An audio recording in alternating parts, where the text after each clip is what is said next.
As David Lynch's Mulholland Drive reminds us, everything is recorded. That was quite predictive, right? Yeah. Okay, good. Welcome everybody to the last keynote, special keynote, the Forum Humanum Lecture 2024. And it's an enormous pleasure and honor to introduce Yasuo Deguchi from Kyoto University to this community. In addition to being our Forum Humanum lecturer, Yasuo this year also participated with his group in sending the first Japanese delegation to our consortium.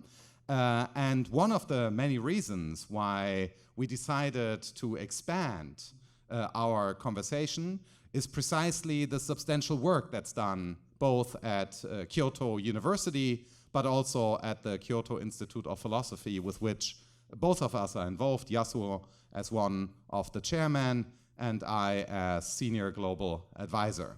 So the fundamental intellectual mission of Yasuo Deguchi can be summarized by what we'll hear today, his contribution to the we turn, or the various we turns. So being, fully trained in all sorts of dimensions of classical philosophy, Kant and the Kyoto school in particular, but also larger Buddhist thought, including most prominently his work about Dogen, and then undergoing also a full training in the various methodologies of what we call analytic philosophy, deciphering many of the Asian traditions with this lens. Yasuo then, started becoming a self-moving philosopher under the banner of the we turn, and we'll hear more details about that. And he was quite crucial, on the level of philosophical institutional design to establish, Asian analytic philosophy, which is now a widely accepted way of practicing non-Western philosophy and becoming part of the curriculum almost everywhere. So Yasuo was like part of all of this in earlier conversations with Graham Priest, Jay Garfield, and many others. The We Turn program has various dimensions, some of which significantly deal with AI in particular. And as we know, there's like a superficial understanding of a potential Japanese contribution to AI, and it goes something like animism and the communitarian nature of Japanese society. But if you zoom in, right, then this is of course just the superficial appearance of where the true action is. So there is a very relevant Japanese way of thinking about AI and society, but it's not it's not that superficial story. So the we turn, among other things, then can be read as a clarification of the sense in which we can derive a certain primacy of the we from the Japanese tradition, but it's not specifically about that. I mean, we have been having various conversations about Hegel, and of course the agenda is not to show that the we turn is Japanese, right? Though it happens to have very important roots there. It's of course a universal view about the structure of social formations, the fundamental structure of social formations. It's a social ontology, among other things, but it is intellectually rooted in non-Western thought in a excellently carried out manner. So that much for Yasuo Deguchi, and we decided that he would be a great Forum Humanum lecturer this year also, with the, given that we're discussing the entanglement of the AI revolution and social change. And so what better than, someone who has been thinking about this in theory and also in practice. So welcome, Yasuo, to the New School. We're very much looking forward to hearing your thoughts on the we turn, and then we have enough time to really discuss this in depth with you. Welcome. Okay. Great introduction to the very humble philosopher, that is me. And also, first, let me thanks too much to the Kai and some other people who make this event, brilliant event possible, and who make me here. Okay, so this is a time for we very shortly. Okay, this is the outline of my talk, but I can stop anywhere if you like. Okay, so first, let me mention some East Asian, including Japanese traditions. I think you might need the microphone for the recording. Yes. For the recording. Yeah. Okay, thank you. Okay, so first let me mention some East Asian, including Japanese traditions. That is something behind my return philosophies. Okay, that's the traditional part, Asian part. Then, so let me go directly to my own philosophical system, that is returns.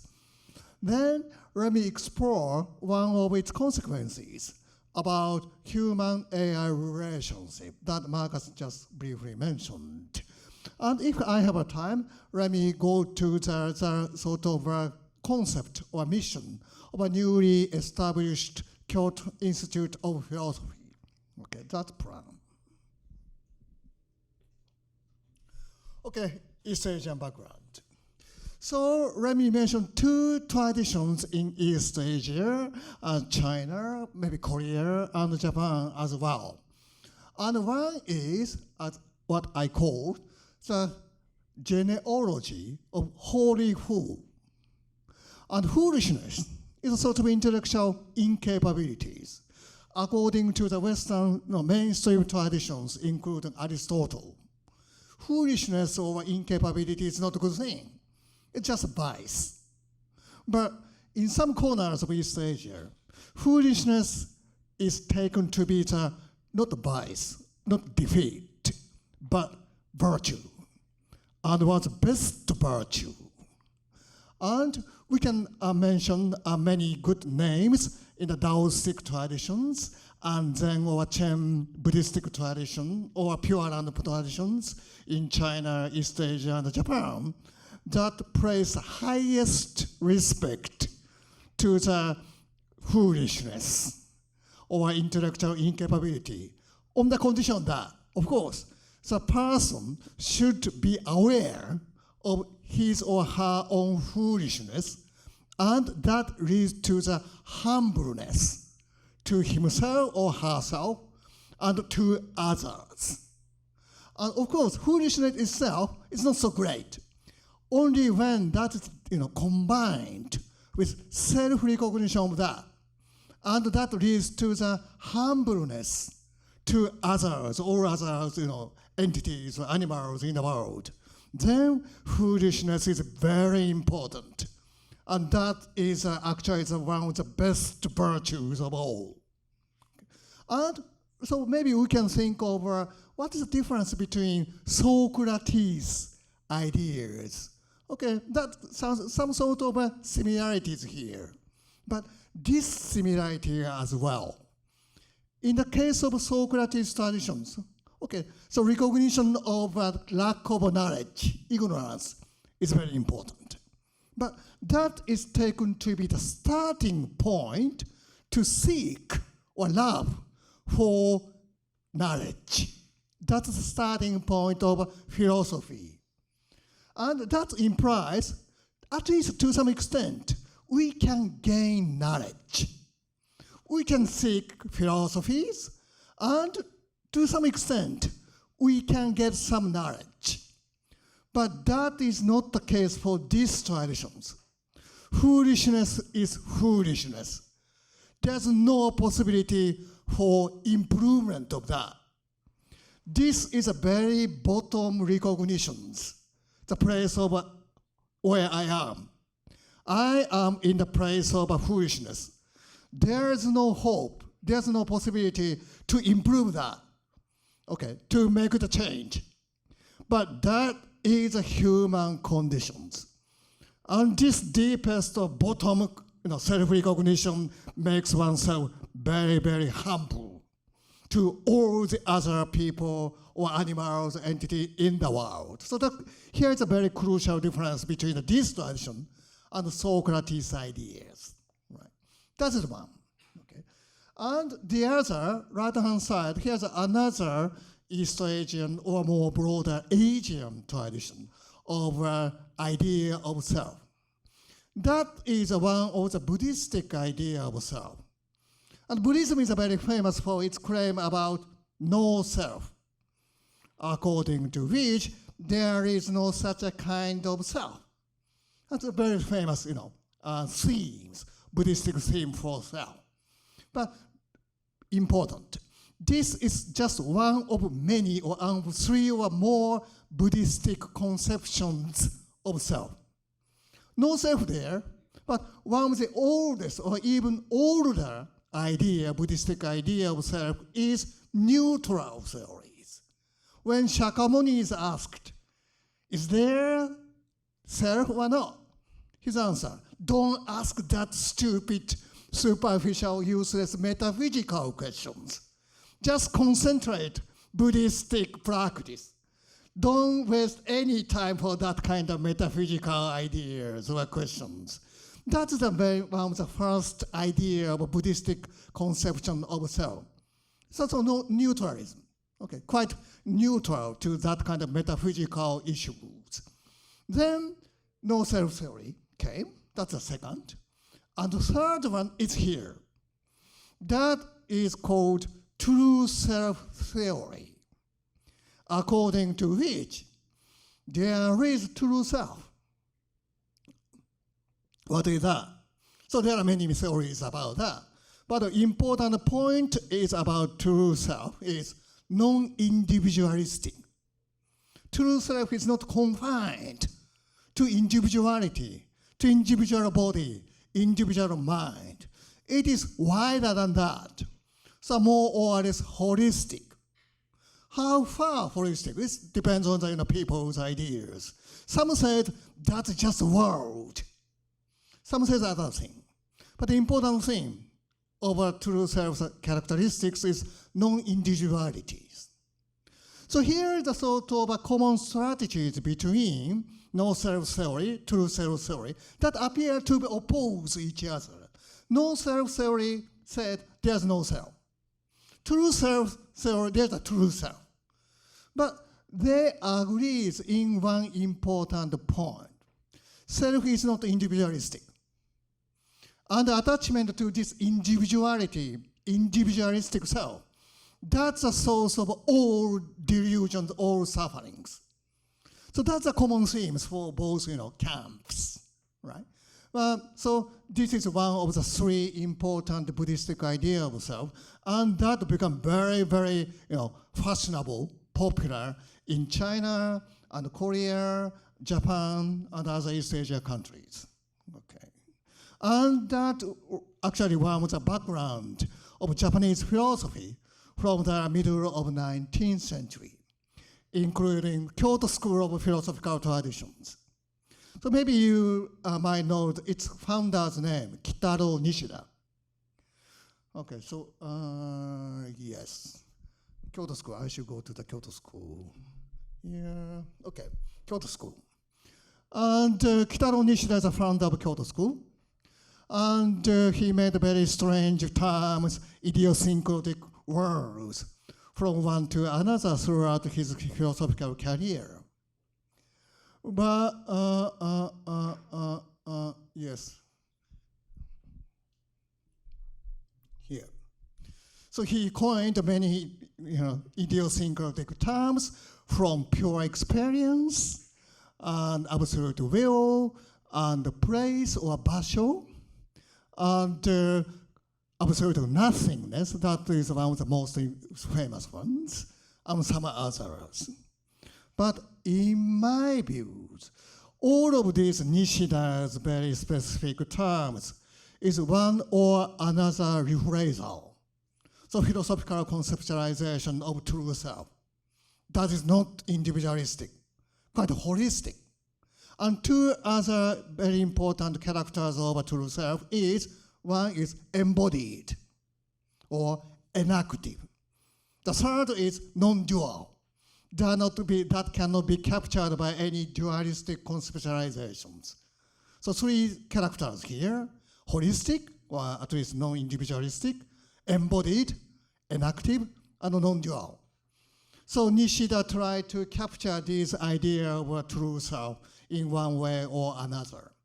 And that is the case for almost all major figures of Kyoto school, philosophers. So there are some faces or photos here, Tanabe Hajime, Keiji Nishitani, Tetsuro, Watsuji, many others. They invented their own idiosyncratic terms. But all of them, in my view, can be taken as one or another philosophical conceptualizations of this true self. Okay. So, in nutshell, what is the Kyoto school? There are some, trial attempt to define that, characterizations. Some says Kyoto school is a school of an absolute nothingness. Some said, okay, that is a sort of intellectual group led by Nishida, Tanabe, or big names. But my definition here, Kyoto school is a philosophical school that tries to recapitulate or reactivate philosophically East Asian tradition true self in the contemporary world or contemporary philosophical context. Kyoto school is a school of true self. That's my idea.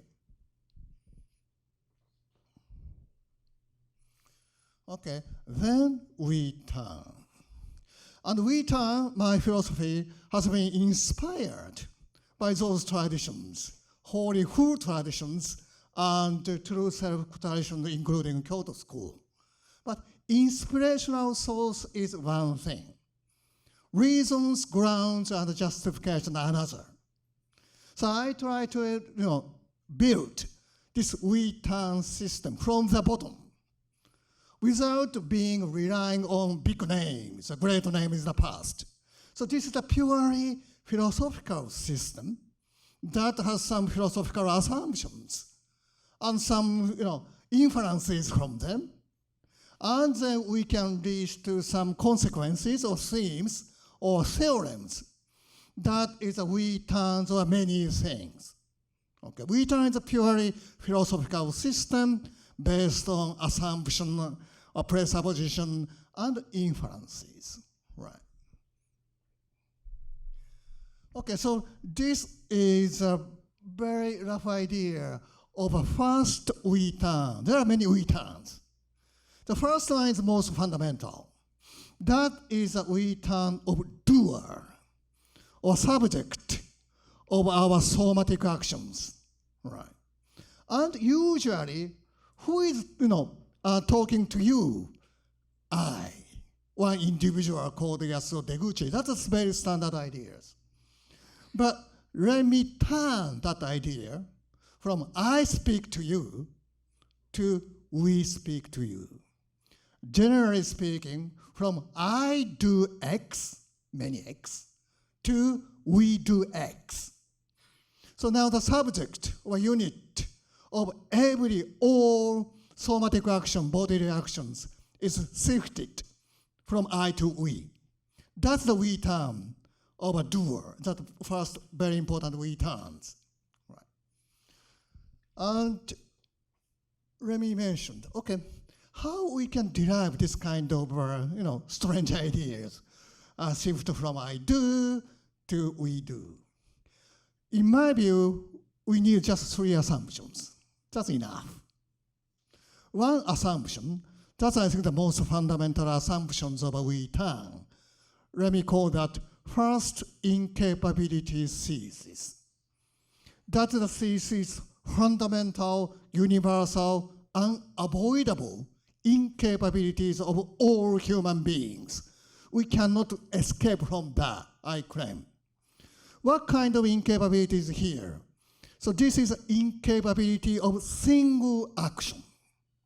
Right. That means any individual, maybe humans or robots or AIs or whatever animals, cannot perform any somatic action alone. But we can do many things from the morning to the night. How and why? Because being supported, afforded, many agents. Of course, I is very important, essential, necessary, but I is not enough. Many agents, humans and non-human animals, plants, artifacts, microphone, environmental stuff, atmosphere, gravity field, those kind of things are essential. Any single human behavior is always afforded by many environmental factors. That may be including our ancestors, whole human histories, that kind of thing. So this is a sort of, let me call, multi-agent system. There are many different kind of agent. Some has intentionally support my doing something. Some are just, neutral. But in the end, in effect, they exercise some causal efficacy to make my doing something possible. In such a way, there are many agents putting together, forming one single system. This system makes my doing something always possible. How we can call this system? Okay, this is not simply they or it, because that should contain important element. That is the I. And that is the double aspect. One is a plural aspect, because there should be many agents, more than two. And this all agent put together to form one single system. What is that? That is we. Okay. We has a double aspect, unitary aspect, and plural aspect. And that should always contain I. So let me call this multi-agent system. That is a system of all necessary agents to make my doing something possible. Every agent, element of this system is necessary agent, essential, indispensable agent. And all necessary agents should be included in this system, nothing else. That is we here. That is the multi-agent system. And this system is a subject of every single somatic action I claim. But anyway, so this is the first assumption. And second assumption is dual externalism, let me call that. So its opposite is a dual internalism. Dual internalism claims that doer of a subject of action should always be aware of its doing that actions. So this subject should be within the realm of a consciousness or self-consciousness. But doer externalism says no. So doer or subject of doing something, yes, can be maybe outside the realm of consciousness. Sometimes maybe within the consciousness, but in some cases at least, subject or doer of somatic action cannot be aware of its doing that actions. Okay. It sounds first strange, but let me one possible example for that. There are many systems, ecosystem, computer system that can perform something.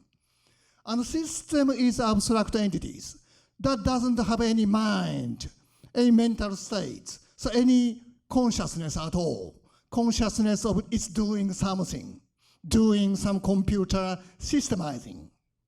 But anyway, that is doing something at least. And some ideas that's quite common or popular in a computer human design. So man-machine system, man-machine, man-computer symbiosis. So there are very common ideas in the building or designing computer systems. And one of the advocates of that idea are Rick Riders. He's also dubbed as the father of the internet. Wrote in very important influential paper that, in my translations, in a sense, okay, this computer system, rather than computer or human users, system itself think. system itself data processing. That's his ideas. Don't think about computer is data processing. Don't think that human being doing that. But importantly, system between the two is a subject of a data processing and thinking. That's Rick Ryder's ideas. Here we can find one clear example of dual externalism. I don't say that Rick Ryder is correct. Maybe he made some mistake, of course. But one thing is clear. This dual externalism, not mystical ideas, not far away from our contemporary scientific, technological common sense. It's just neighbors, one extensions. Okay. So dual externalism is not so mystic, religious, Asian thought, but just sort of a continuations of today's computer design thinking. Right. So that is the second. And the third, that what is the dual subject? That is not mere necessary agent. That is not mere sufficient agent. That should be necessary and sufficient agent. I think this idea is quite self-evident. So sumo wrestling, that's a Japanese traditional sort of wrestling. That is, sort of match between the two small wrestlers. Okay, and each of these two small wrestlers is a necessary agent. But mere necessary agent, one small wrestler cannot subject of a small wrestling. One is not enough. Okay, so mere necessary agent cannot be subject of a small wrestling. How about three? Two small wrestlers and one, observer, spectators. These three or trio, yes, can be the sufficient agent of doing small, wrestling. But this three trio is not subject of a small wrestling. Who is a subject of small wrestling? Just two small wrestlers. Okay. One is smaller, three is too big. And only two is a subject of doing small wrestling. And what is this two? That is necessary and sufficient agent. I think that's quite clear. So, putting these three assumptions. First assumption is an incapability thesis of single actions. That implies, multi-agent system that includes I and many other agents. That is the necessary and sufficient agent. But that is abstract entities. That's okay, according to the second assumption, dual externalism. In some cases, at least, we can take these abstract entities as a subject of doing something. And this is the necessary and sufficient agent that should be the subject. Putting these three assumptions, result is now very clear. That is a we turn of a doer from I do to we do. There's no mystical idea here. There's no trick here. From this assumption, if we are happy to accept, so natural consequence is first we turn. And this first we turn should give a very big impact to the many philosophical systems. Okay. And first, yes, that's the second we turn. We turn of self. What is self? Many ideas. So Buddhistic, ideas I mentioned, no self, a true self, many other Buddhistic idea of self there. And many philosophers, East and West, and classical contemporary, and thought of their own idea of self. But here's one with a very standard common idea of self. What is self? That is a subject of somatic actions. our bodily movement. That's quite common, say, in a cognitive science. Cognitive scientists often mention the self in this sense. For them, self is a subject of our somatic actions, walking or even thinking, talking to you. Then we have already done, we turn of subject, doer, from I to we. Then self, according to its standard idea, subject of doer or doer. Then natural consequence is the second we turn from self as I to self as we. Right. Then these two we turns putting together can have a more important stuff to be returned.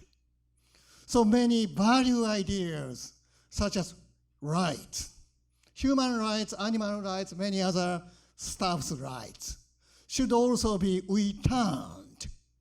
But this doesn't imply that there's no my rights. There is my rights. Because I is an essential, indispensable element of we, multi-agent system. So there is my rights. But this my right made sense only within the scheme, context of we's right, our rights. And the same can be said about responsibilities.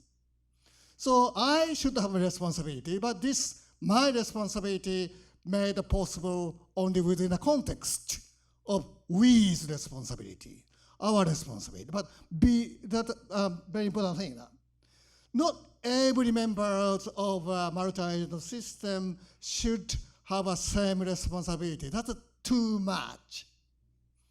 So each agent in one system, we, has a different mode, different degree of agencies.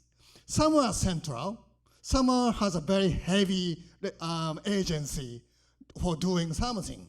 Some are very remote, very peripheral.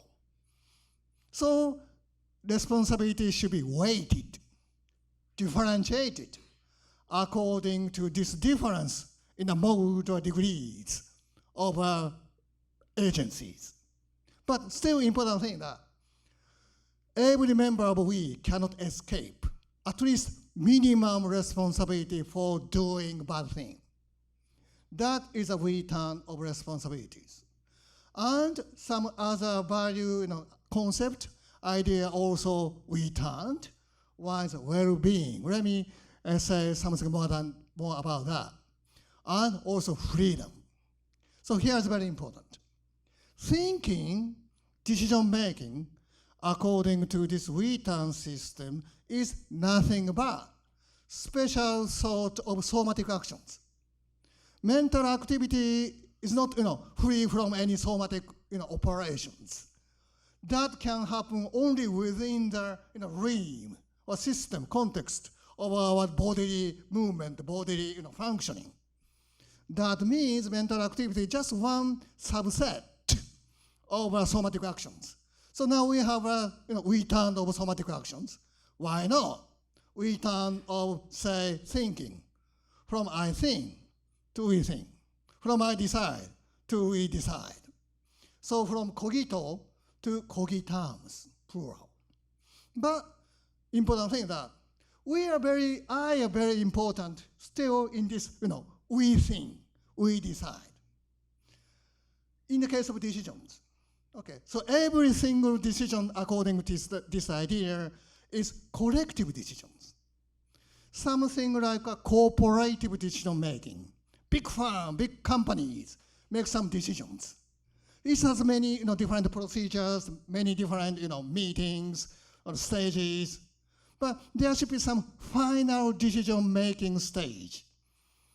Maybe CEO, CFO, some that kind of a big guys sitting in one single room and make final decisions. Similar thing can be applied to any decision-making for and very important life event choice. And I is always sitting the final table, final room. Many other peoples can participate in my decision making. Maybe my parents influence me. That means they participating my decision making now. But they are not this room. They are not in the final decision table room. I am always in the final decision room. So I am always final decision makers. But I am not monopolizers of decision making rights. I'm just many agents that influence this decision making in one way or another. But I'm very important. I am always as final decision makers. But final decision making is one thing. Monopolizer of decision making is quite another. So we should change idea of decision makers, decision making, and that should have a very great impact to our idea of autonomy. Kantian autonomies means that I'm a monopolizer. Many other people saying something, but they are not decision makers. They are just influencers. But there's only one decision maker, that is me. That's the grace, that's the freedom, that's the dignity of human being according to the Kant. But we turn has quite different pictures. I is important. I still have an autonomy, but this autonomy is not monopolizing decision-making power, right? So this autonomy is a sort of a finality of collective decision-making. Okay, that's great impact to the idea of freedom, because Kantian freedom is based on this monopolization myth, in my view. But anyway, so in such a way, so these very important value ideas, rights, responsibilities, well-beings, freedom should be returned. Okay. And let me, yes. But returns is not, way to utopia. So maybe you can think of a return society, but that society is not simply merely utopia. Simply because there are many good I, bad I. I myself occasionally do good thing, but occasionally do bad thing. Just similarly, there are good we and bad we. So important thing, what is the goodness, what is the badness of we? And we should have moral responsibility to make itself, we, good, better, best. Any moral agent among the members of we has also moral obligations to make we to which it belongs, good, better, best.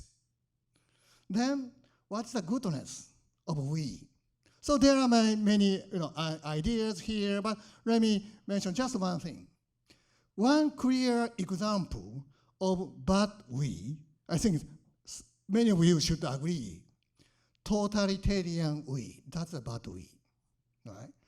So that's a jingoistic, exclusivist to the outside, and oppressivist to the insider, that's bad we. Okay. So what is a good we? That's a less totalitarian we. Okay. And here's another very important consequence from that. So we can have many, structures. There are many versions, types of we. Here's just two types. One type, that's the left-hand side. That we is a center-occupied we. We, the center, is occupied by some individual, some group, and all other members is putting aside. Okay. So, for example, one person occupies, all interest or hegemony of one single state. That's dictatorship. That's a bad thing. If one group over, social, structure, say some race, some gender, occupies the center, and setting aside others, that is social discriminations. If one species, human being, occupy the center of an ecosystem and putting aside many other animals or lives, that is but anthropocentrism. So this is a bad example of operations. Right. So this is a clear one example of bad we. So this is a bad structure we should avoid. And in this system, there should be always zero-sum game for occupying the center. Okay, try to occupy that and putting aside many others. That's still sadly common in the international political scenes. That can be, we can see this kind of a zero-sum gaming structures in many corners of the society, even in the family or many other places. I think that is a bad phenomenon, bad symptom of this center-occupiedness of we, and that's quite common in the modern societies. We should say goodbye to that.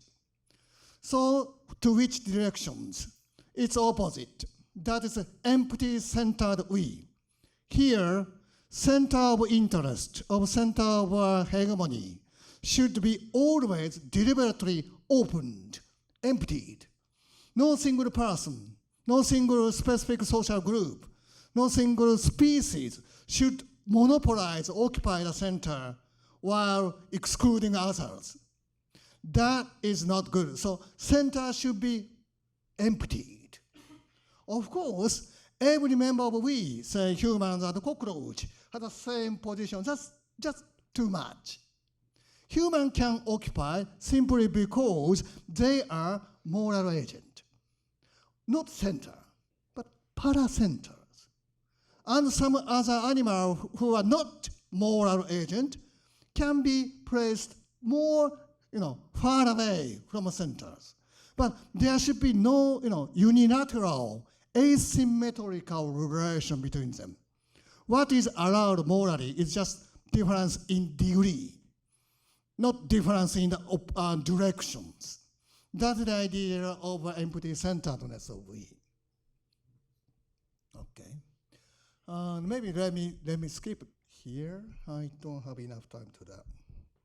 But here's another interesting point, I think, this we term. I mentioned well-being. There are many well-being. What is a well-being? This is another very big contemporary hot issues. What is a well-being? I said, most primitive or archetypical version or type of well-being is well-going. What is well-going? That is an inactive version of well-being. Well-being can mean many things. For example, some passive enjoyment of pleasure, very somatic pleasure or intellectual pleasure. But this is not inactive. Inactive well-being is something to be felt in the middle course of doing something, somatic actions, thinking that, okay, something is going well. Okay, so I and you put together to do something, a collective action, business, or something like that, project. And members of that project can feel, okay, something is now going well. So this project is going to the good direction, at least now. So this is an active feeling or an active state of well-being. And I claim this is archetypical, most fundamental, or earliest in our development of feeling or experience of well-being. So well-going, that's the primitive and most, first original idea of well-being. That's my claim. Anyway, yes. Okay, then now I am approaching the human-AI relationship. I said, okay, some we are good, others bad. So what is the goodness of we? That's the center emptied centeredness. That's very important. What kind of this kind of empty centeredness can have a practical meaning in a very concrete setting of our social life. There can be many possible applications, many examples of this empty-centeredness. Here's one. In the domain or context of leadership. Leadership, yes, might be opposing to these empty-centered ideas, because leaders should always be in the centers. Followers, not centers. But there are many different ideas of leadership now discussed. So bilateral leadership, not unilateral. And there are also many versions of bilateral leadership. And agile leadership is one of them. Just say that, okay, so here's a bunch of people participating in the conference or workshop. Some say something, but I hold mic like me now. But you can do that after that in the question and answer sessions. So whenever someone began to speak, so leadership there. But this leadership is not fixed, because conference, workshop is not one-way speech, one-way lectures. So leadership is shifted, very agile way, speedy way, from one person to another, from one speaker to another. That is agile leadership. Leadership is there, but not fixed to one single person. That should be distributed in an agile way from one person to another. I think this is a good example of empty-centeredness. So empty-centeredness can, yes, speak about leadership.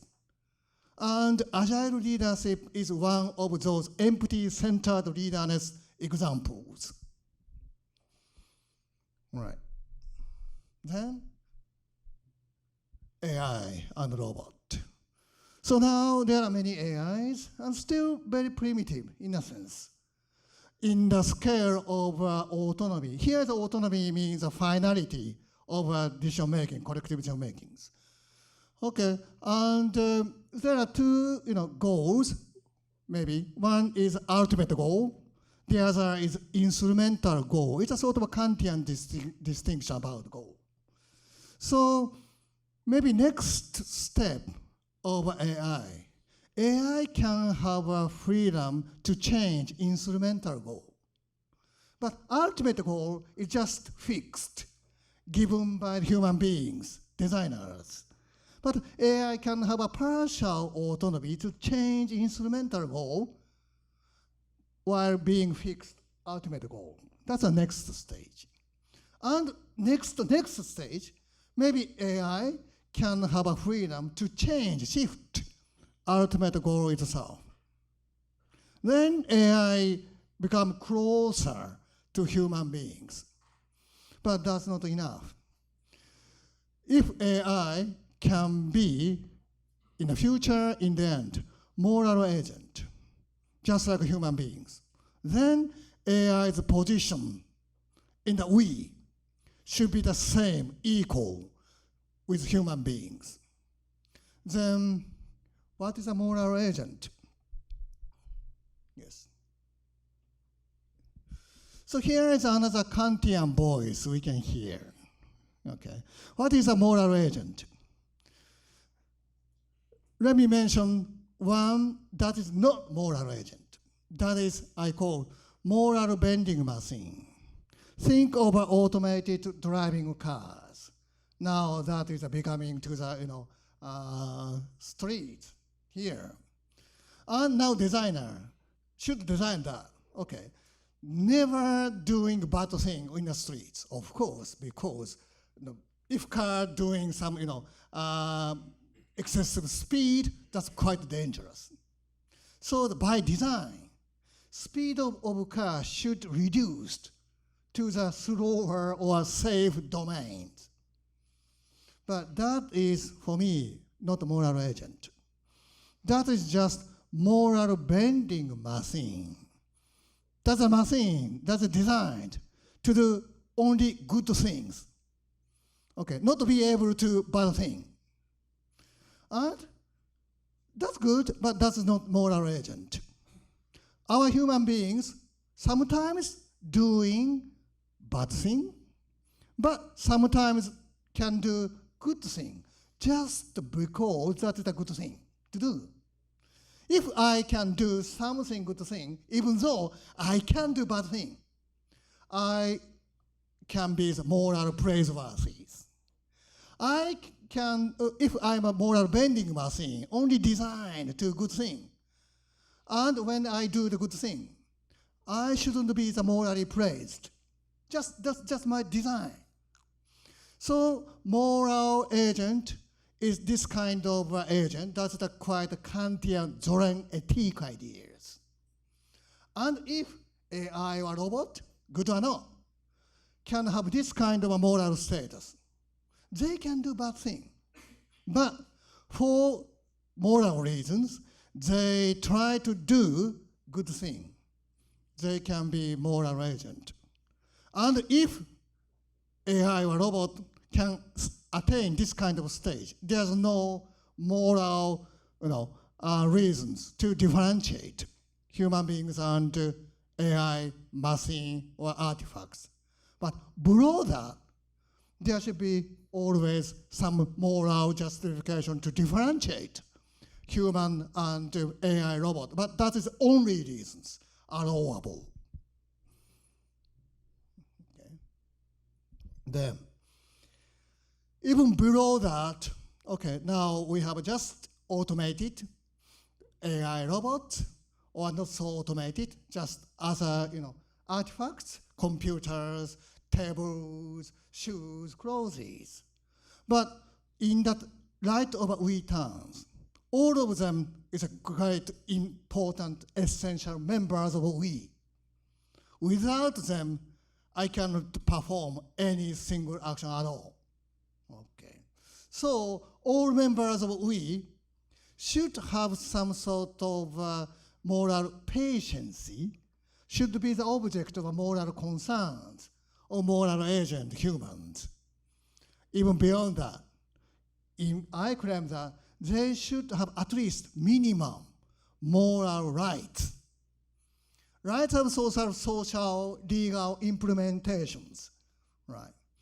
But what kind of a minimum rights that is endowed to those artifacts or natural things, animals or rivers, soils, and artifacts? That is anti-disposal rights, I claim. What is that? So let me first explain what is its opposite, disposal rights.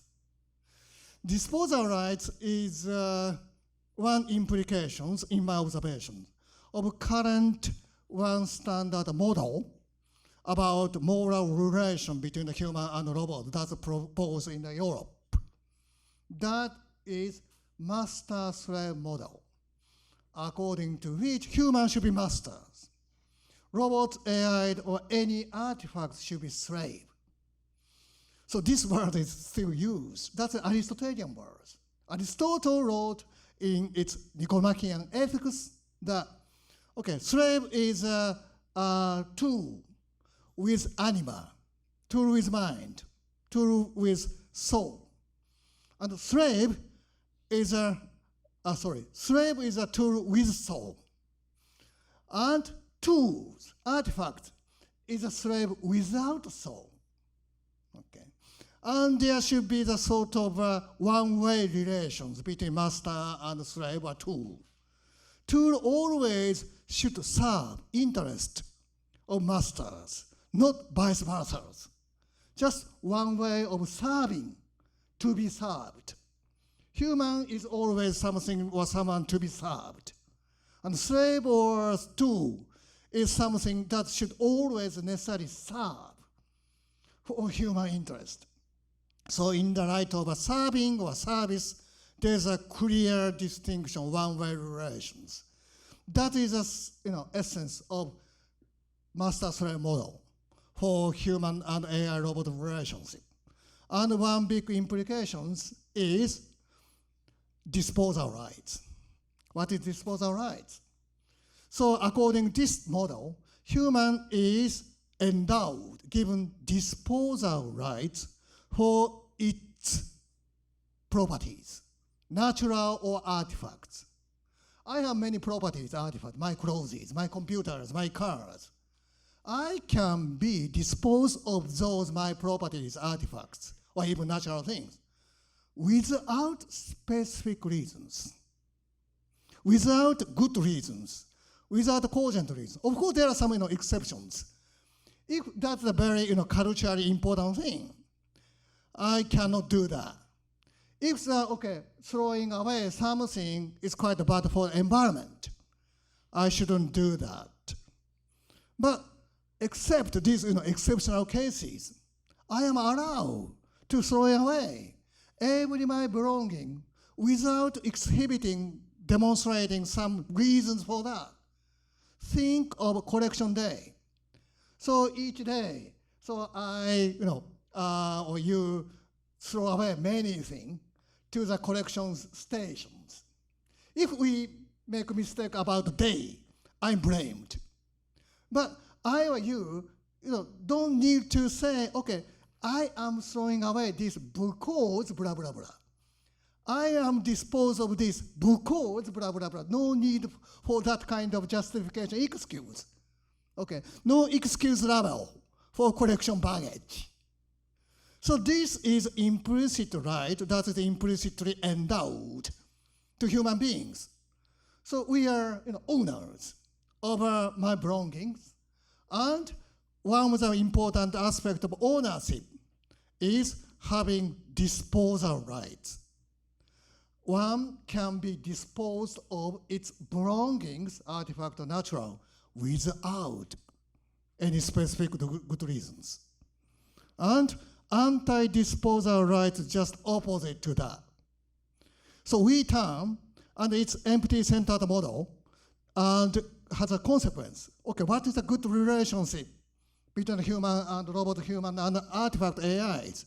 More egalitarian model. I call that fellowship model. Fellowship here means co-adventurers, co-participant of joint collective adventure, risk-taking activities. What is that? Every single, somatic actions that has some sort of risk.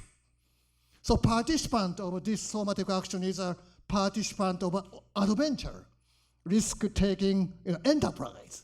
So they are co-risk takers, co-adventurers. So they should have at least minimum equal rights. What is the minimum equal rights? Anti-disposal rights. Every single my belongings, natural artifacts, should have rights not to be disposed of without good reasons, without right reasons, without cogent reasons. Okay, so there can be many good reasons for that. If some of my computer is broken beyond repair, that might be a good reason to be disposed of.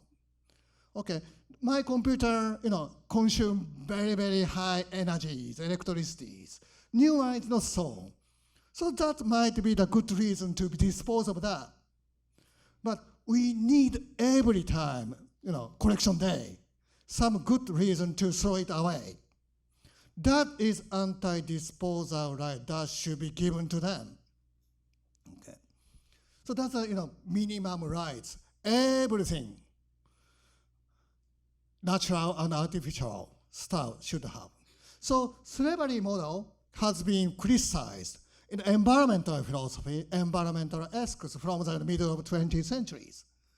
Environmental ethicists claim, okay, we need slavery emancipations of natural things.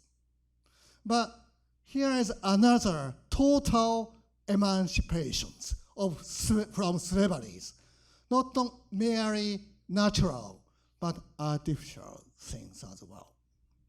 So that is my alternative model, fellowship model, to the master-slave model, and that is derived from we terms. Okay. So, and this, but this maybe cast some doubts about some peoples. Okay, now rights there to be given to the computers. And rights and responsibilities always coined, putting together, right? So computer should have responsibilities. And the responsibilities always combined to the punishment idea, punishabilities, right? Then what is the punishabilities for the computers that doesn't have any pleasure, pain, sensitivities? In the usual understanding, punishment makes sense only for the something that can feel pain.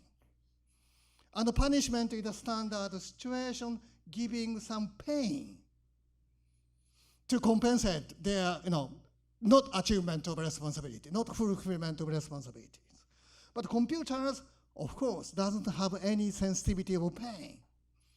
So for them, punishability or responsibility or rights makes sense or not. My idea is quite different. Okay, forget about this kind of pain talk, wall of pain. Here is another alternative to make punishability to the artifacts possible, sensitive. That is prior endowment to them rights. Here, anti-disposal rights. Prior, they have rights. And if they do bad thing, they are used for bad purposes. They are used for this totalitarian way. They should be deprived or suspended their original prior rights, anti-disposal rights. They can be thrown away. They can be destroyed if some device, computer is used by the totalitarian way. So here's another way to make sense, punishabilities for the entities that doesn't have any pain sensitivities. Right. Okay, so now I think, okay, so this kind of quite philosophical talk, I started from the East Asian traditions, that contemporary philosophical revival, and incapability of single actions, and we turns of many thought, and fellowship model, that is the alternative model to the master-slave model. That's quite a philosophical, heavily philosophical talk. But these philosophical talk can have very practical, technological, social, even industrial consequences. Here's one, robotics project in Japan that is called Guardian Robot, like that. So humanoid. So Guardian Robot is to be introduced to our living room, bedroom, in a very private, cozy situations to guard peoples, to guard elderly peoples, to guard infant babies, younger children. And guard is something, it's a sort of endow some higher positions, in a sense, than humans. Guardian is a sort of a big, and to be guarded is something lower. And this kind of idea is not allowed at all, master-slave model. So the idea that robot or AI guard human being, just violations of human dignities, human autonomies, human hegemonies. So this kind of idea, its name, its concept should be banned in the light of master-slave model. But this kind of ideas, very, very popular in Japan, and I interviewed some European robotics people, asked about their opinion on the master-slave model. Their answer is just one single voice. They said, so we don't have any intention to produce slave. I'm producing some robot, but that shouldn't be slave. So this is a sort of robotics, guys' ideas. But that's not, in good accord with the master-slave model. So we need something alternative to that if we want to save their voices. And the fellowship model can be one alternative to save their voices. So consequence is a sort of a difference in the development of AI robot. Master-slave model, that's quite one model. And under that, there should be one possibility to produce or to develop robot and AI. But in these possibilities, guardian robot is not allowed at all. So fellowship model, so we can have a different possibilities, different potentialities to develop robot or AI. That may be bad for the master slave model, but not bad from the fellowship model. So difference in the model, that's quite philosophical, may bring about some difference in the potentiality of future industrial technological possibilities. But I don't say the final part. We turn is, let me repeat, philosophical system that based on assumptions, more or less persuasive. So I don't say this is the only absolutely right philosophical stance. That's like many other philosophical systems. That has sort of assumptions, maybe wrong, or some or fallible inferences. So this is just one of many possibilities of value proposals. But the important thing to do is to propose as many as possible value options to enrich our options, our lives, options, our values in this 20th century, very global, diversified societies. And this is a mission of Kyoto Institute of Philosophies. So one with the mottos is towards multi-layered value societies. So its emphasis put on multi-layeredness of values. What's that? Now diversity is very important, everyone agrees.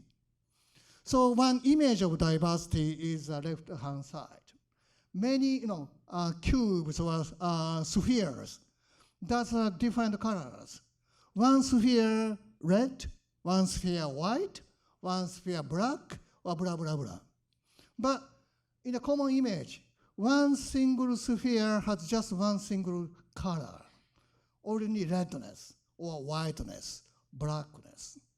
But multi-layer society has a different ideas.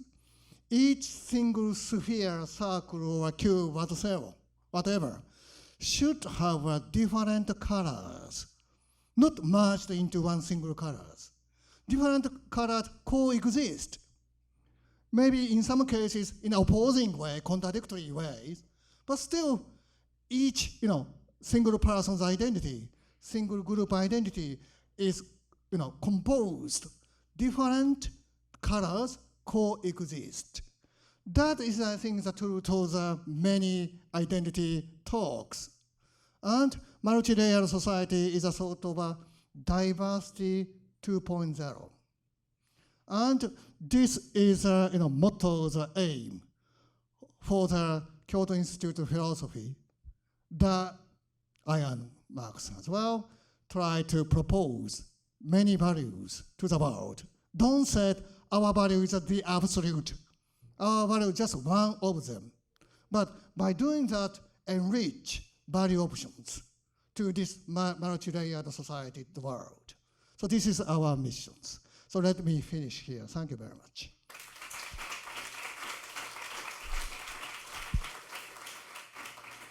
So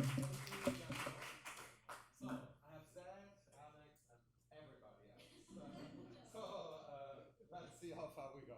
Like Zach, but Zach really was the fish that raising his hand first. So we start with Zach. Oh, thanks so much. And then this time I do left. How about that? Okay. Okay, thanks so much. So I'd like to talk about your understanding of what it would be to punish an artifact, to see if we can make sense of that idea. So here's the definition you gave. Disposal or suspension of the use of an artifact. Okay, that counts as punishing an artifact. So we have a transit museum here in New York where they have collected a bunch of old subway cars. And in that museum, they have, of course, suspended the use of those subway cars.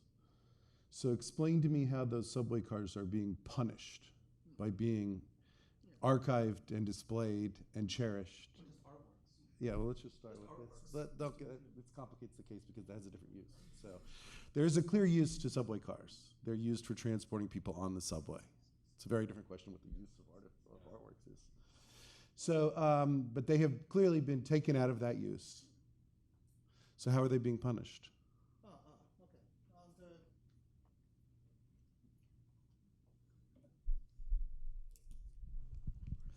Subway card.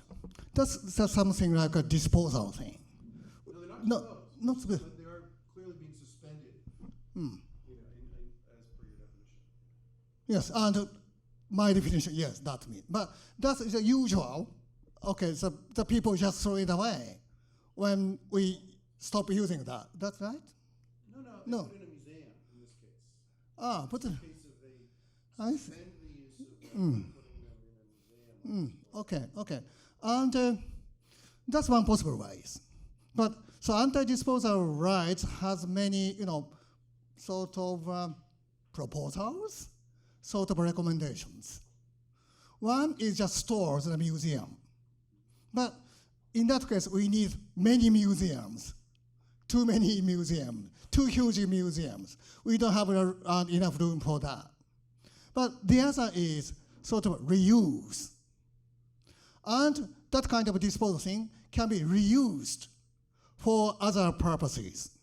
So one of the practical, recommendations of the very idea of, anti-disposal rights is not put something in the museum, not store that, but reuse, and maybe reuse in the different ways. Maybe we put those things in the sort of reproduction cycle and to produce other thing. So this one of the very practical advice from this kind of anti-disposal rights is reuse. Or maybe we can to put this by all the stuff to the reuse market, for example. Like Oxfam. Oxfam is maybe not good examples. There's many bad things about behind that, but that kind of a second use. Talking past each other. So it's a question about your definition of punishment. Not what it is to. Okay. Why does that count as Okay. And the punishment is connected to the responsibilities. And in the case of humans, if humans do bad things, they should be punished. Right? Yes. Otherwise, Yeah, I know many people try it. otherwise punishment is a bad thing. Punishment is allowed only in the case some person do bad thing. And in this case, artifacts, only when artifacts is used for bad purposes. Say surveillance camera, for example. That can be used for the good, ways to protect the peoples, to improve securities of streets. But in other cases, that can be used for the bad, to surveillance by the totalitarian regime, for example. This kind of usage is not good usage.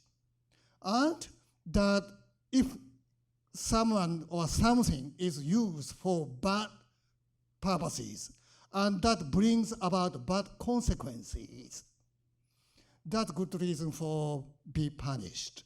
Here, what important thing is the consequence, rather than will, motivations. Human have a motivation, human has a will, but computer doesn't. But human and computer as well have some consequences. And some consequences are good. That's a consequentialistic idea here. And some consequences are bad. And in the case of artifacts, that doesn't have any will. So, maybe, I think, then I think this is an important one. So like maybe the thought is, okay. So take the subway car, right? And the subway car at some point was part of what Yasuo calls a bad we, right? It's not functioning anymore. You know, the doors opened quick. Someone broke their leg or worse, and it's a risk, and the brakes and all of this. So we take it out. It's like, you know, punishment. It's just that it doesn't have a will. You know, we punish it. But then we allow it to come back if reused, right? So like the equivalent, and the museum would even be maybe an act of kindness, right? We put it in a museum to honor it. It's like, you know, retirement honor, you know, but still The question was how Yeah, does sure. that count as punishment at all? I don't think it counts as punishment to put it in a museum. No, in the museum, that's why I would also say the museum would not be the, yes, Museum of thing. course. Yeah, true. That counts as punishment. The museum, I would also not classify the museum as punishment. I would say it's not disposal. The museum is kind of honoring its past Museum achievements. is not punishment, yes. But on your, that's then a counterexample to your definition. This is a problem for your view. Is the word. Okay, let me think. Thank you. Oh, Okay, many then, hands. then I do like, so I'm only taking, you know, I know you were early, Alex. I'll make sure that I know Alex was second with the hand, but I try to move from the right. It's like hitting a buzzer on a game show, you know, who gets the first. So We go this way. Right? I'll try to be And very. I'm sure that if we are running almost out of time, then Alex has the joker. I'll try to be fast. I mean, just to follow up on the last thing, it seems to me that the language of punishment, and of course one could go further and say objects are forgiven, that all of this is just an attempt, and I'm going to try to massage this a bit and say what you're trying to do is you're trying to bring objects into the sphere of the ethical with the we, right? So let's stick with that project. You know, under the rubric of values, a comment before my question. One thing we've been discussing this week, or I should say selfishly, I've been trying to get us to discuss this week, is the thought that the way to define value is not in relation to other values in the pluralism 1 or 2.0 model, but rather the difference between what is valuable and what's worthless. And so this brings us back to this 2 or 3 slides ago where you talked about disposal. And the way you drew the line between the disposable and the non-disposable, ultimately, it seems to me, and this is why the slavery discussion was important to you, is around use value. So it's still at the level of instrumentality. The good is that which is useful, the bad is that which is useless. And so this is why it seems to me the case of museums, but particularly museums of art, matter. Because art objects are things that we see as valuable because they're useless, because they're purposeless. You see what I mean? In other words, art objects, this is a recent thing. I mean, as you know, museums are just a few centuries old in this regard. But the thought is that round about the time that commodity culture gets going, when it starts to look like the only possible value in the world is use value or consumption value, we start to think, wait a minute, but there are these things that we can't treat as simply use value or consumption value. And in fact, that's where the ethics of objects becomes salient, maybe and even in your sense, that we start to treat these with a kind of reverence, conservation, saving. And so it seems to me that what you'd want to do is just simply disrupt the idea that use value or practical value or instrumentation of value is the horizon of value for objects. That gets us closer to the fellowship with objects model that you want than the punishment idea. Okay, thank you. And the thing, and it's okay. In the case of we, maritime agent system, every agent is a variable or worthy of a moral patience, at least. That should be treated as a moral, concerns. Not for its use or usable values, but its contributions as a necessary agent to make this, something happens. And that is across the use, but not use. That's a sort of a necessary participation and stuff here.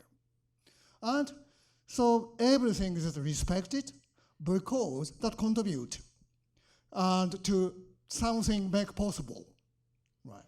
And it should be nuancedly, importantly distinguished from use values, right?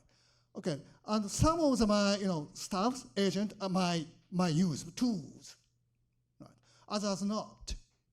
So many other peoples who are essential for my doing something, and they play a very essential, indispensable role. That's why they are member of we. That is also the case for my tools or my usage, but they are not tools, just essential members to make my doing something possible. So there should be a very different, crucial difference between that kind of participations as a necessary agent and the usabilities, right? And disposal rights, the same thing. And why every artifact that a member of we should have a disposal rights? Because not because they are usable, not because they are usable, but because they are indispensable necessary agent to this, action possible. Right. First of all, thank you so much, Deguchi Sensei, for your paper and your talk. It's always lovely when people are just right about things. So I wanted to ask about anti-disposal rights. In particular, it seems to me anti-disposal rights gives us a kind of negative criterion that generates the horizon of how we ought to behave with respect to non-human entities. I'm curious, though, what positive duties that view might entail, right? So it's easy to see that I can't just treat things however I want. I have to be able to give good reasons. But that seems to be sort of the outer limits of my interactions with things. And I'm curious, are there good ways and bad ways to handle this water bottle, for instance? Because it doesn't seem that I can always give good reasons for how I operate, but it seems like your view might want to go there. I'm just curious. Okay, and maybe positive sense and can be described in this way. So natural environment should be kept, right? And without good reasons to destroy that. So default situation is keep that as it is. So keep everything as it is. So that's the default situations. Of course, we have some good reasons to make our we better, good, or best. To change, we should change something. So, for example, okay, there should be some natural disasters. We should prevent that. So maybe we should do some interventions to natural environment to prevent some sort of a disastrous cyclone, for example. But without that kind of a good reason for many we's, not only human beings, good for the ecological system in one region, everything should be kept. Everything should be respected its original existence, original state of affairs. That might be positive sense for their side and for our side as well. Our life, way of life, way of thinking should be kept as it is, without good reasons. So it's a sort of a conservatory ideas behind that. So maybe you can think that is a positive side. Could I briefly Yes. follow up? Yes. There are lots, but really, briefly, because there's so many questions. Can I press? Yes, Give me your respect. Well, I just want to ask, can I press you on what that respect looks like in practice? Yes. Yeah, in practice? Yes. Well, I do think, okay, so yeah, in practice, how does respect for artifacts look like in practice, I think, is the question. That's it, yeah. Yes, okay. Jose. Well, thank you very much for the talk. It was great. I'm trying to bridge what you brought here, your philosophical system, with like regulation in practice. So let's say we have, for instance, I'll use the European example here. We have the Digital Services Act, which establishes that platforms, like let's say social media platforms, have specific duties regarding like transparency about their systems, about like a specific duty of care for them to reduce the possibility of these social media to be used for like wrong goals. Let's say spread disinformation. So we could say that maybe this is a form of like bringing responsibility to the collective body of a company to the actions that could be bad actions used by individuals, let's say.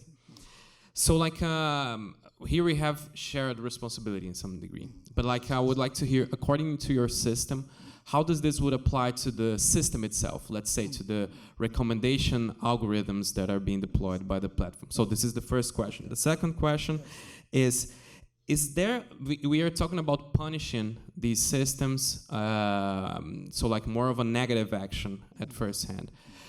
Is there a possibility also to think about not allowing these systems to exist at first hand, so like an a priori responsibility or prohibition, punishment? Thank you. That's it. Thank you very much. Thank you. Okay, and multi-agent system has many different kinds of agent. And the system can be one of them.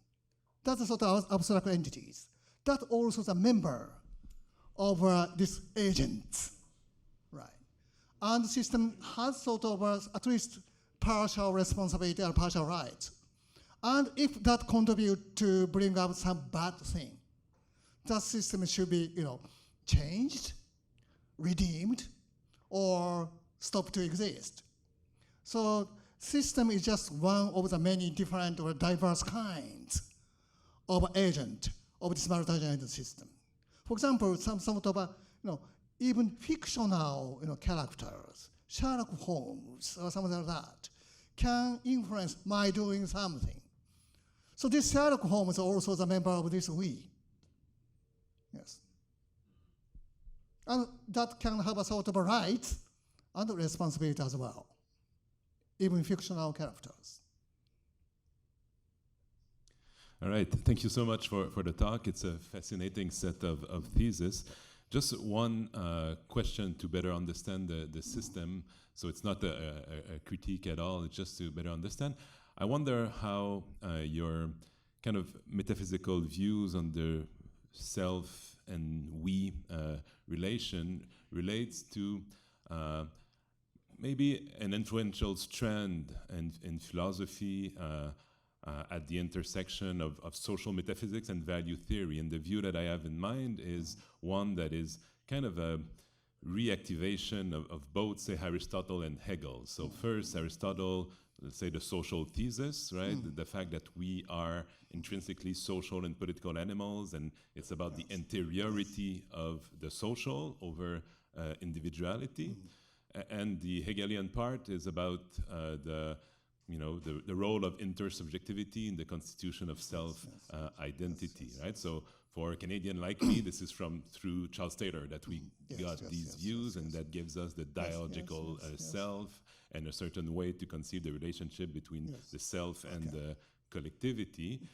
So my question is that it seems that you want to go one step further, right, by granting entities that are not living animals endowed with will, consciousness, and so on. You want to integrate them in the system. But why do you see them as agents if, let's say that we're talking about artifacts, for instance, they don't have the capacity for autonomous action or desires, will, and so on. So I'm not quite sure that I see what are the reasons why you want to integrate them in the category of agents. And if you don't, well, it spares you from some difficult questions, right, about the status of these kinds of entities. Okay, thank you. So my answer to your first part of your questions. So there are many we philosophers, maybe Aristotle, Hegel, or Charles Taylor, or communitarians. There should be some similarities between them and my ideas. But if there is some difference between me and they, and the important thing is, again, First, incapability thesis, incapability of single actions. Some communitarians said, okay, our identity is, consists of we-ness, our cultural, community, idea, values. Here is identity talk. My talk is not about identity. My talk about somatic actions. I claim every single action is impossible. Every action is collective. If Aristotle, Hegel, Charles Sayers, other philosophers agree in that respect, no substantial difference between Wheaton system and their philosophies. Right. That's quite crucial, sort of, differential point, right? And agencies. Agency has many meanings.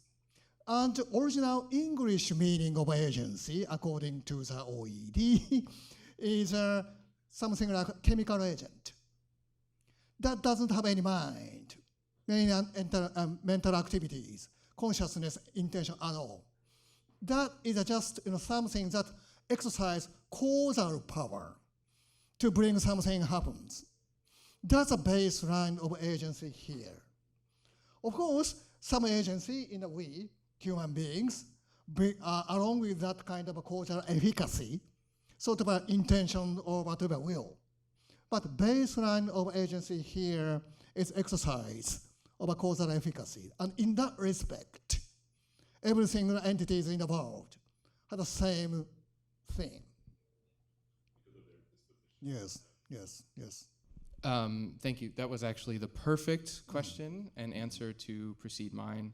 So I have a question about moral praiseworthiness and the sufficiency conditions of this multi-agency nexus. So as you argue, the multi-agency nexus is a necessary and sufficient condition for somatic action. I think this accords well with our folk intuitions about how action is possible, just using tools or our reliance on institutions to make things possible, right? And this doesn't, but I'm worried about this non-conscious clause of the multi-agency. So you say the multi-agency nexus is non-conscious, and that's part of the necessary and sufficient conditions. Now, this doesn't have any issue for moral blameworthiness because there's such thing as morally culpable ignorance, right? We don't have to have a moral intention as a causal antecedent to our behavior to be responsible for our behavior. But moral praiseworthiness, it would seem that a moral intentional state as a causal antecedent to behavior would be necessary for moral praise. Otherwise, we're praising people for behavior that is only accidentally moral. So my question is, unless we accept something like overdetermination, it's not really clear why that would be a bad thing, but unless we do accept something like overdetermination and say that moral intentional state, a conscious state, is a necessary or part of the sufficiency conditions of moral action, I'm not sure how we even think about moral praise within the framework. Thank you. And again, there are many agencies in this multi-agent system. And some are moral agents in the full sense. In contrast to the moral bending machines. So now only humans maybe the moral full-fledged moral agent, right?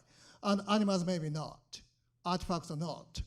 So the animals artifact are sort of a minimum, in the case of artifacts, is a minimum responsibility, minimum rights.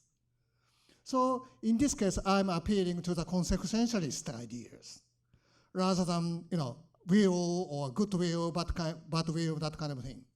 So every agent, if that contribute to the bad result, that should have some sort of moral responsibilities. But their responsibilities are lower than moral agent's responsibility for contributing to the bad thing. And conversely, moral agent rights is bigger than those smaller stuffs. So there is a weighting of a moral responsibility, moral rights. And the moral agent should have biggest, largest responsibility and largest rights as well. Yes. Alex. Then let's see who we can fit in. And then I do propose already that I'm certain that it's not that the left was just quiet. The left was preparing its attack or its question. So like later, I suggest that maybe we can carve out some time. Like Zed will run the afternoon, and then we can continue like add like maybe 30 minutes to the discussion in the afternoon, just to make sure that we all get a chance to interact with the view, from identity to we-dentity. Everyone's waiting for my moment to say it's done. Right? Yeah. It's face. Wonderful talk and so much in it.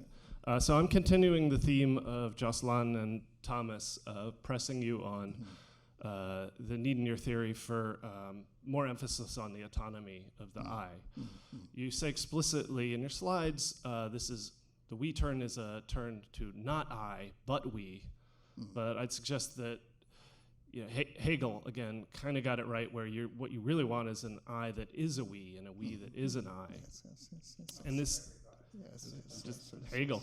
Hegel. So Yes, like the that's one Hegel. you mentioned in your Yasuo is used to this. Yeah. Every time I hear speak about this, the Hegelian spirit comes up. Yes. so specifically, so you're trying to ground the I in the we, and early on in your talk you sort of dismissed the concept of self-consciousness as individualistic bias to think that we're aware of each of our actions. Yes. And you justify this on the basis that an individual agent can't be an infallible judge of their actions in the sense of, like, what have I done? Their tat, their deed. And that's certainly true.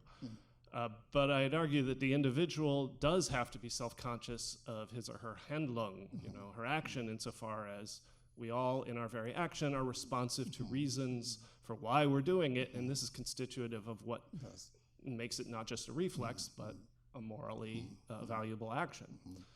And without that, you couldn't be human at all. But that responsiveness means you have to put your actions to the court of the values of others. Yes. The Hegel point is just to generalize that and say that, well, the we itself, to be a collective agent, is also dependent on the individuals putting forward their views. And so you need to basically abandon not self, not try to have your cake and eat it too, and like really build in the I as a sort of fundamental constitutive aspect. And if you do that, then yes, I kind of agree with the previous two speakers, then the AIs would not be part of a fellowship, et cetera, et cetera. Right. Okay, so there's a difference between the we turn and Hegel.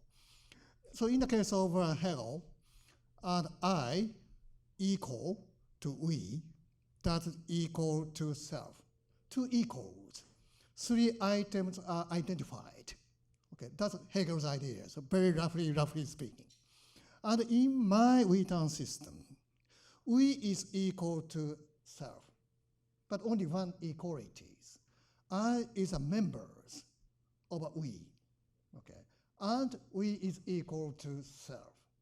So here's one quite crucial difference between the relation I and we. So Hegel equal, identities. In my case, membership. That's the difference. Other big difference is, in my interpretation of Hegel, Hegel's we is center occupied by I. In this case, that is an objective self, objective selbst, he said. And that is occupied centers always. And in this center occupied person, every private interest should be equal to the public interest.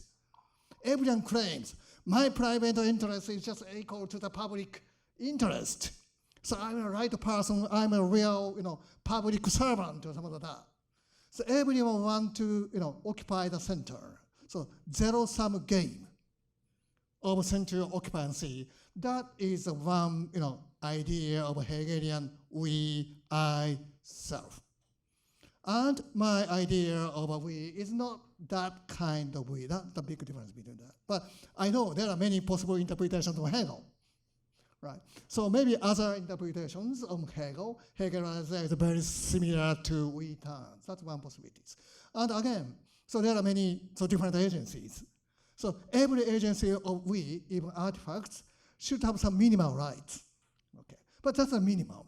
There should be the differentiations, distributions over different degrees.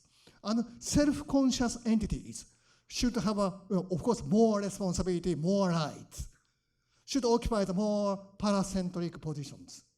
And life, of course, should occupy more paracentric position than no life, right? So that kind of differentiations should be made among we members.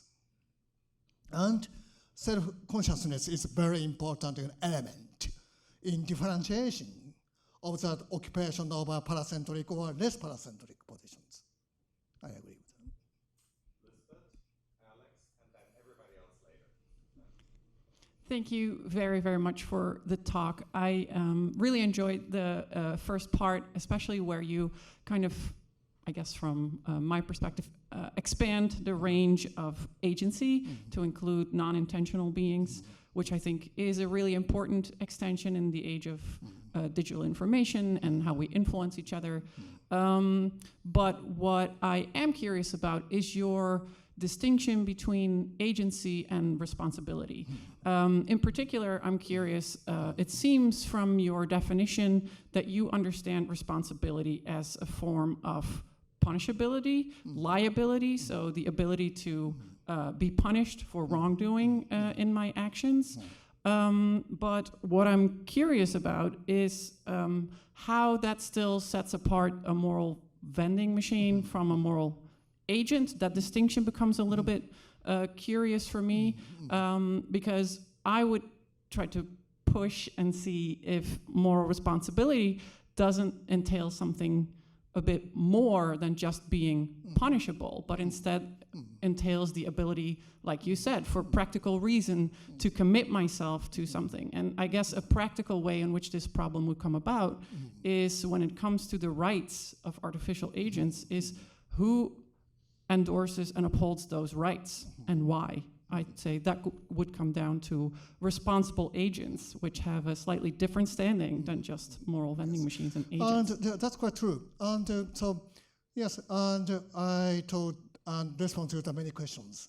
There should be some sort of difference in modes or difference in degrees among many agents within the we.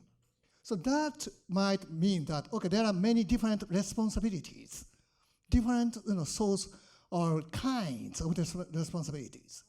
Everyone or every member of the we has a responsibility. That's quite a consequentialist sense of responsibilities.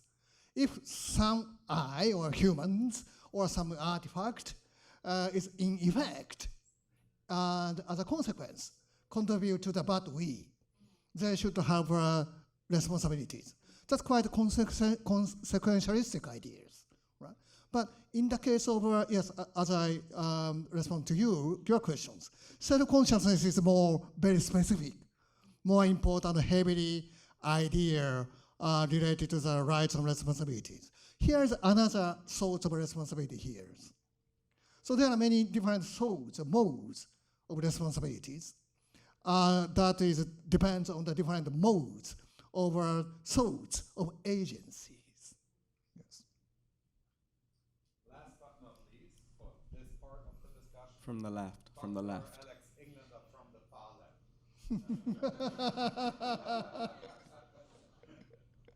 I take that as a compliment. It's just a description. Just a description. If I understood you, a lot depended upon the idea of incapacity or incapability. Incapability, yes. And I probably misunderstood it, but I don't really have much of a grip on that idea. So the notion of doing something by oneself or doing it all by oneself is deeply context dependent.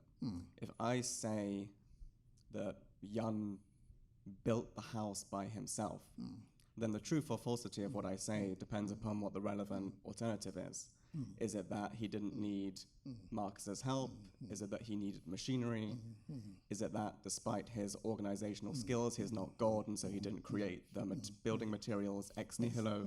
So in the absence of a specific form of dependency, merely pointing to the dependency of human beings in general doesn't seem to give us any content to the idea of doing something by oneself. And if one simply pushes the idea in any given case whatsoever, then we lose the idea of a doing or an action whatsoever. So if Jan, I don't know, raises his hand, and I say, well, he didn't do it all by himself, and you say, why? Did he need a mechanical aid? And I say, no.